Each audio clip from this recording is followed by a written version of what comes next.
دوای 2 ساڵ لە پەخستنی پەرلەمانی کوردستان و جارێکی تر هەوڵەکان بۆ بەگەڕخستنەوەی پەرلەمانی کوردستان بە ئاکام گەیشت. ئێمە لە فراکسیۆنی یەکگرتوو پێمان وابوو کە پەخستنی پەرلەمانی کوردستان هەڵەیەکی گەورە و تاوانێکی گەورە بوو بەرامبەر بە خەڵکی کوردستان و پەرلەمانتارانی کوردستان کە 2 ساڵ پرۆسەی یاسادانان و چاودێری پەچی کەوت. ئێمە ئەمڕۆ لەو سۆنگەوە بەشداری کۆبوونەوەی پەرلەمان دەکەین کە پەرلەمان مڵکی گەلە و مڵکی هیچ لایەنێکی سیاسی نییە بە دیاری کراو، بۆیە لە کاتی پەخستنیدا بەتوندی ئیدانەمان کرد. ئێمە لێرەوە لە ناو پەرلەمانەوە خەبات بۆ خەڵک و ماف و داواکاری خەڵک دەکەین، بۆ ئەوان دەگەڕێنەوە ناو هۆڵ و لیژنەکانی پەرلەمان.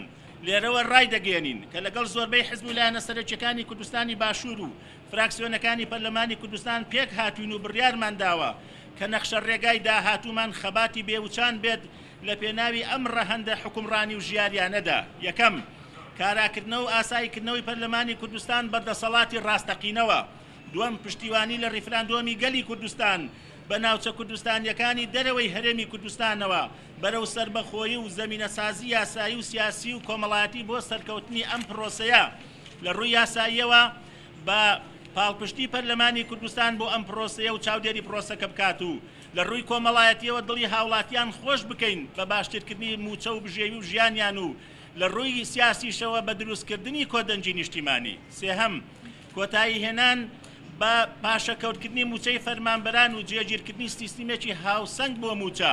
چوارەم، دامەزراندنی سندوقی کوردستان بۆ داهاتە نەوتی و گازیەکان کە ئەرچی وردبینی و کۆنتڕۆڵ و ئاراستەکردنی داهاتی نەوت و گازی هەرێم بەرەو بژانەوەی ئابووری و شەفافیەت و لێپرسینەوە بگرێتە ئەستۆ.